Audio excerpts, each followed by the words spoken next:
looking for daily Ielts training or any of the books? Subscribe to our channel, like this video and comment the book name. We will give it to you for free. Section 1. You will hear two colleagues, Mike and Jane, discussing the need for new equipment in their office. First, you have some time to look at questions 1 to 6.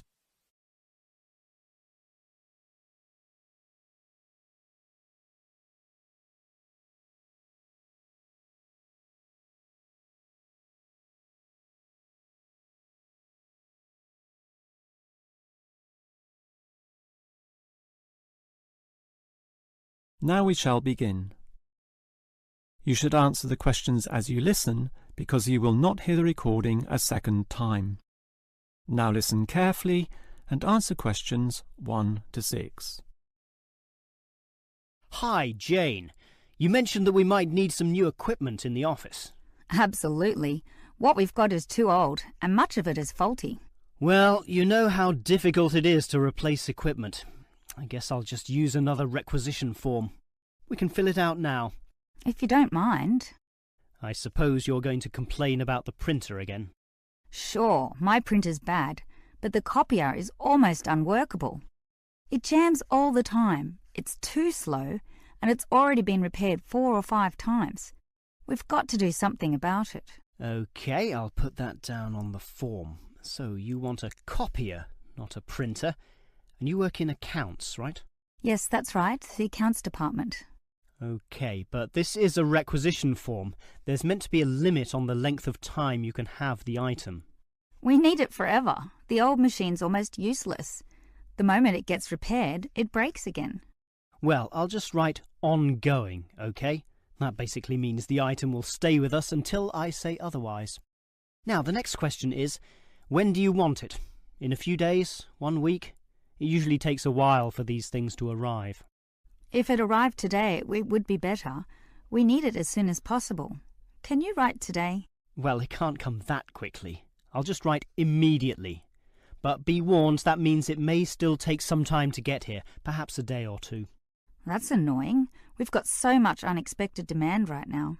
Good. I'll write that as one of the reasons. We need 3 reasons, you know, or they won't grant this request. So for the second reason, I'll write original broken. And that's essentially true. It is broken. The truth is always good. But can you think of one more reason? Not really. But those first 2 reasons are surely strong enough, aren't they? Well, I think we still need a 3rd reason. Maybe I'll have to bend the truth a bit. I'll just write, require more functions. OK? Or you could write, require faster speed. No, all these copiers operate at the same speed, so that reason won't sound true. OK, whatever it takes. Right. And shall I put your name? Jane Huang, spelt with a U, right? Well, actually, I would say your name would be more likely to get speedier results. All right. I certainly don't mind putting my name with this. Mike Green. G-R-E... Just like the colour green, right? But with that final E, which often tricks people. Yes, that E at the end tricks them all the time. Before you hear the rest of the conversation, you have some time to look at questions 7 to 10.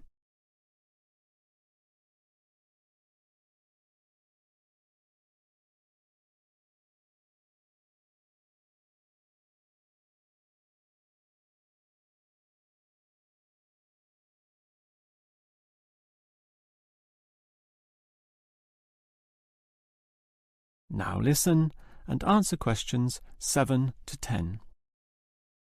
Actually, Jane, talking about office equipment needed, I've got a list before me of all the items purchased last year. There's certainly a lot, and I can see why the owners are getting concerned.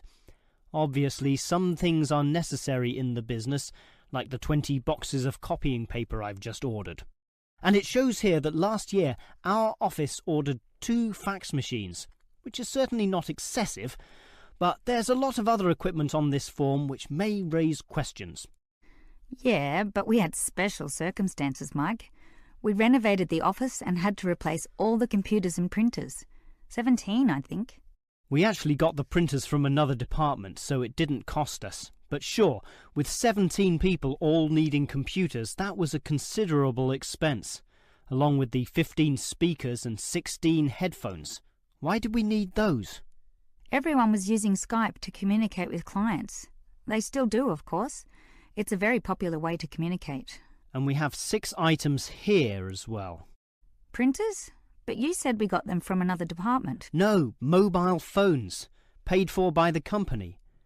I remember that for our agents out in the field. They used to use landline phones belonging to the clients. OK. We also ordered lots of lighting equipment, but that can be expected. I'm not worried about that.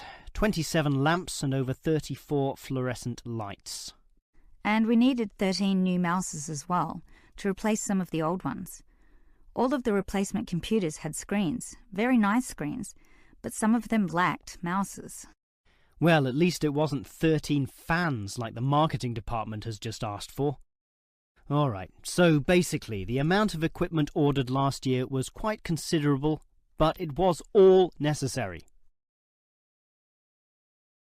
That is the end of section 1. You now have half a minute to check your answers.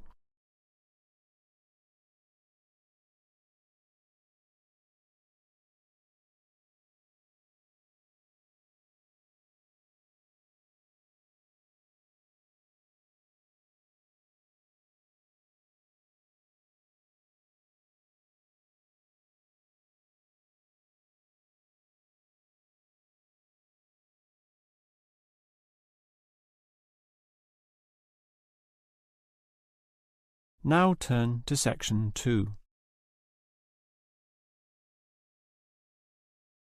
Section 2. You will hear a representative from Easy Travel Travel Agency telling some customers the details of a planned trip to Arthur Island. First, you have some time to look at questions 11 to 15.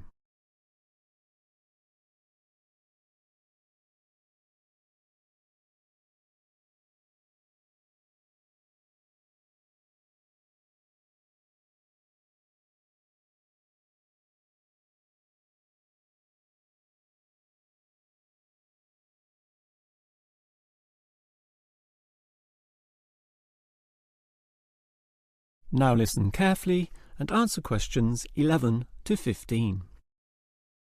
All right, hello everyone. Now, you're all here to learn about the trip to Arthur Island. As you might know, the population is about 7,000. That's permanent residents, a far cry from the early days when some 17,000 people lived there. But the advantage of a declining population is that the island has maintained its natural attractions. So now, in the summer, the population swells to 22,000 as tourists flock to this lovely little place to enjoy all it has to offer. It's an interesting fact that Arthur Island was once very isolated, with only a rickety wooden bridge connecting it to the mainland. Heavy trucks could not pass over, as could be seen by the accident in 1971 when the bridge broke. This resulted in the new bridge being built, construction starting in 1972, finishing 2 years later. And since then, business has boomed for the tourism industry. This was helped by the motor racing circuit built there in the 1980s and the reputation for fresh seafood, caught directly from the island's waters, and the famous native wildlife, such as koalas and emus, although I would say, people being ruled by their stomachs, it is the food which really brings them in. Now, the tour bus leaves quite early, 6 in the morning, and it's a long trip, but you'll really enjoy just looking at the beautiful scenery from the window. Still, we understand that you'll need to stretch your legs at some point. For this reason, we used to stop at the Emu Park Wildlife Sanctuary, until Arthur Island developed its own sanctuary, rendering that former stop-off somewhat redundant. Now we stop at the Bass Guest House next to the very interesting worm farm, which you're invited to visit, thus learning all about those humble little creatures. And if you're interested in bigger wildlife, please remember that you'll need to pay the wildlife park entrance fee on the island, so budget for that. Another important point is not to eat too many of the complimentary biscuits with your free tea on the bus, since you should keep your appetite intact so that you can indulge in some of the great eateries on the island, for example, at the famous Reggie's restaurant. Before you hear the rest of the talk, you have some time to look at questions 16 to 20.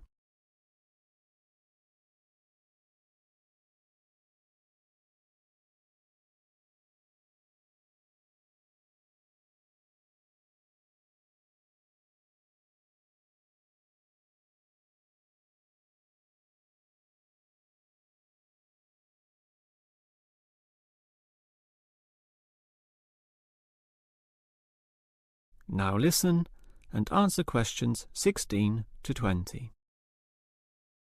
All right, you know about the history of Arthur Island and the details of our tour there, so let me now tell you a bit about the specific sites and attractions on the island itself.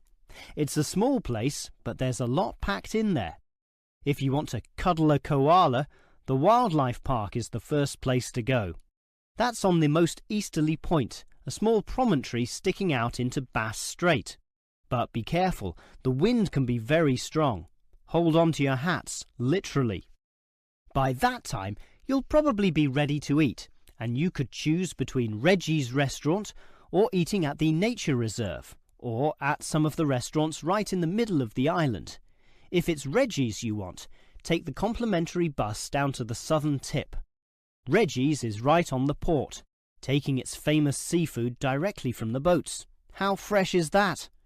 But to save time, you could go northwards to the very opposite point of the island and eat at the restaurant in the nature reserve, then go and see the beautiful coastal scenery there. And what better way to do this than cycling? There are many trails, and Anderson's Beach also offers some beautiful opportunities for cyclists, as well as for swimming and surfing, of course. Get the bicycles, however, on the opposite side of the island, in the main township. Finally, you might want a reminder or souvenir of your trip. Obviously, there are souvenir shops all over the island, with many at Anderson's Beach. But the main spread of tourist shops is centrally located and right on the main road so that they are accessible to everyone, no matter where you are. Yes, at Arthur Island, you'll find everything you want to do and more. Now, do you have any questions? That is the end of section 2. You now have half a minute to check your answers.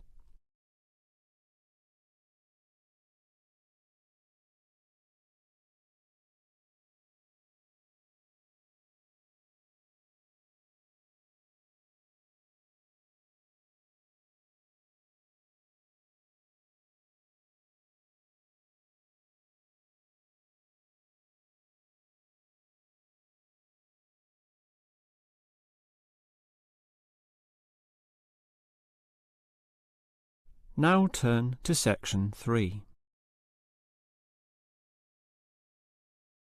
Section 3. You will hear two students, Sam and Liz, discussing a project for their marketing course. First, you have some time to look at questions 21 to 24.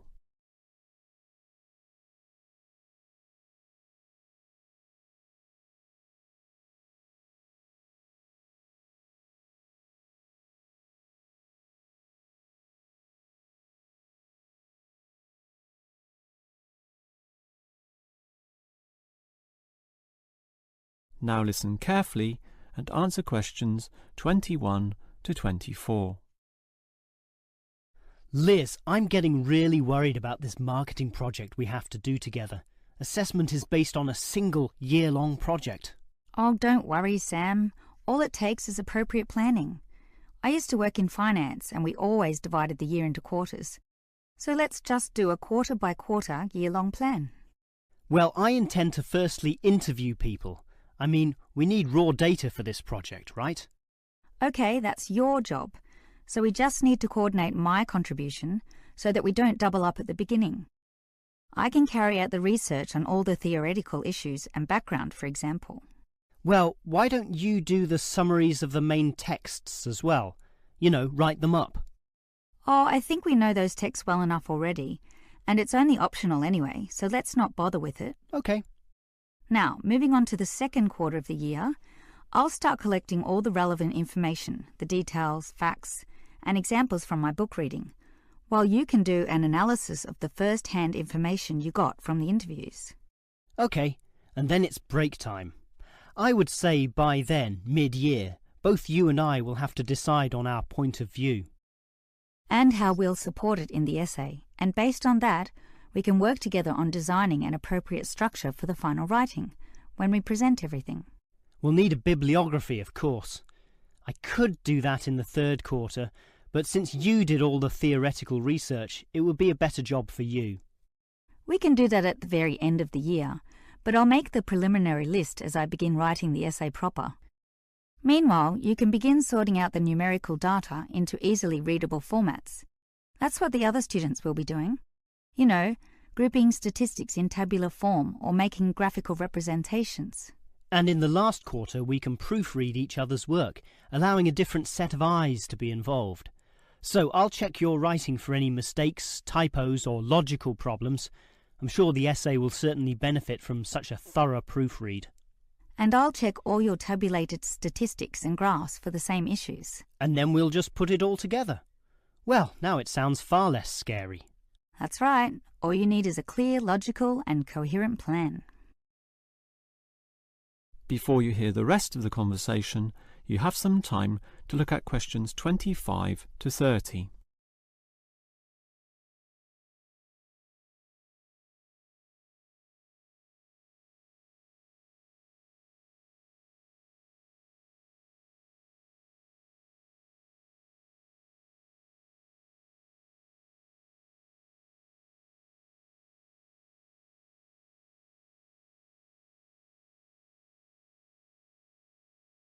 Now listen and answer questions 25 to 30.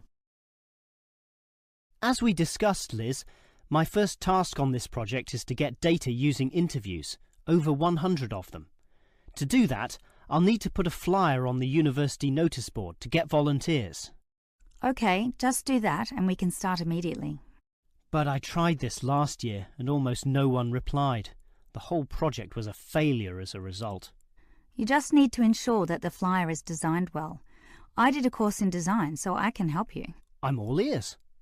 Well, one of the first rules, since the notice board will be full of papers, is to make sure your flyer stands out. Thus, don't use white paper, use coloured paper. You mean like yellow paper? Yellow, red, orange, it doesn't matter, as long as it's coloured and thus more obvious. Similarly, make the heading attract people, and money does this, right? Oh, sure. Everyone wants money. So don't say something boring such as help needed, but something such as easy money. That will immediately attract people's interest and also ensure they know that it won't take much time. These interviews are about half an hour, so tell them that right under the heading. Sounds good. Keep going. Well, by the same token, people don't have the time to read. They don't want to struggle through a large number of words. Thus, limit them. That will make the flyer easily and quickly read. Finally, there's a lot of false advertising and tricky people out there, so the readers might get suspicious, particularly when you're offering significant money for little work. You need to thus assure them that this is legitimate. So, at the very top of the page, make sure you indicate that the scheme has been approved by the course convener. Just some writing saying this, but you should also add a signature. It doesn't matter who signs it. People don't read it anyway. In fact, you could even sign it yourself. Don't worry, I can get a legitimate signature. But you should definitely include a stamp, which is more reassuring to the readers. What sort of stamp? The department stamp. Some people put the university stamp, but to be honest, anyone can acquire that from the student union. A stamp from your department shows much more authenticity. And that way, everyone will feel that the scheme is legitimate and hopefully be willing to give you a ring. So that's it? It's all finished? That's it, apart from the contact details at the bottom of the page, of course. Of course. Hey, that was some useful advice. I think a flyer like that will really draw them in. Thanks for that. No problem. That is the end of section 3. You now have half a minute to check your answers.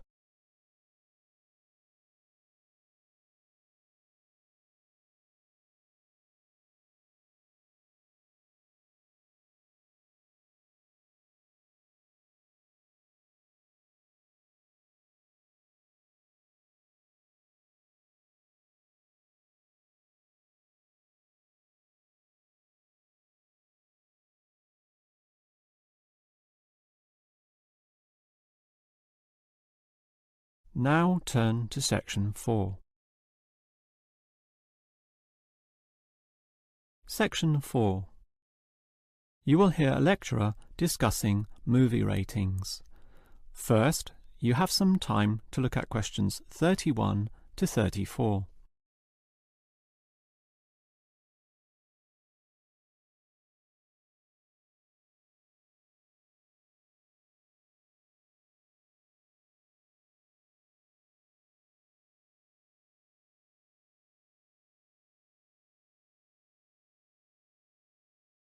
Now listen carefully and answer questions 31 to 34. One of the most popular pastimes all over the world is watching movies, whether that be at cinemas, at homes on the TV through commercial channels, or DVDs, or internet downloads. Given this popularity, it is clear that movies can influence the way people think and act, which is why there must necessarily be a motion picture rating system, so that people are made aware in advance of the movie's content. The factors involved are bad language and the cinematic portrayal of sex, violence, drug use, and antisocial or criminal behaviour. For example, virtually all countries will ban movies outright if the scenes involved glorify crime or show criminals getting away with their goods. Imagine, for example, a bank robbery film where the criminals end up retired in Brazil, living lives of luxury with their ill-gotten gains. Such a message may encourage impressionable young men to go and rob banks themselves, since it seems so easy. Thus, in all movies, crime inevitably leads to bad outcomes, in one way or another, be that prison, unhappiness, or death. Yet there are still variations among countries. In Australia, for instance, it is the government which decides on the rating through a special review board, whereas in America, it is the movie industry itself which decides this through a trade association representing the major studios. Furthermore, different cultures may view movies in different ways. Sexual content is viewed more leniently in Europe, but frowned upon in the West. Yet Western cinema often permits levels of violence which European cinema would never allow. And further complications come in when judging a movie within its historical context. For example, a war movie, designed by its makers to be realistic, will necessarily have graphic violence, which will often be permitted, providing it is not glorified in any way. Before you hear the rest of the lecture, you have some time to look at questions 35 to 40.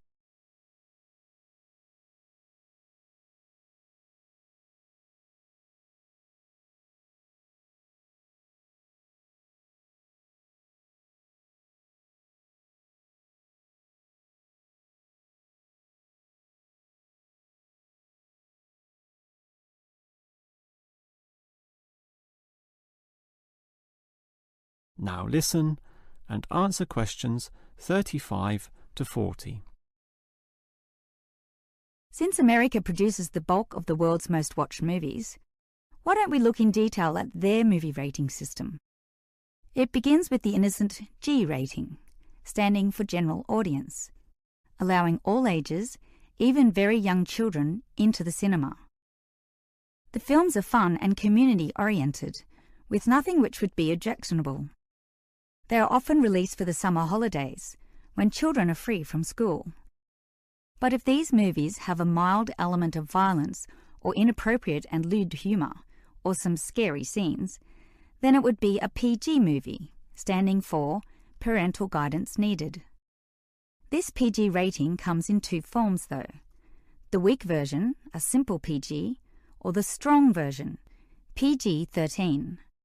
Most American movies are issued with this latter rating, since it allows the greatest proportion of the population to watch the movie, by which I mean children alongside their parents, while still allowing the movie itself to show society as it really is. Any rating higher than this will restrict children and limit viewership.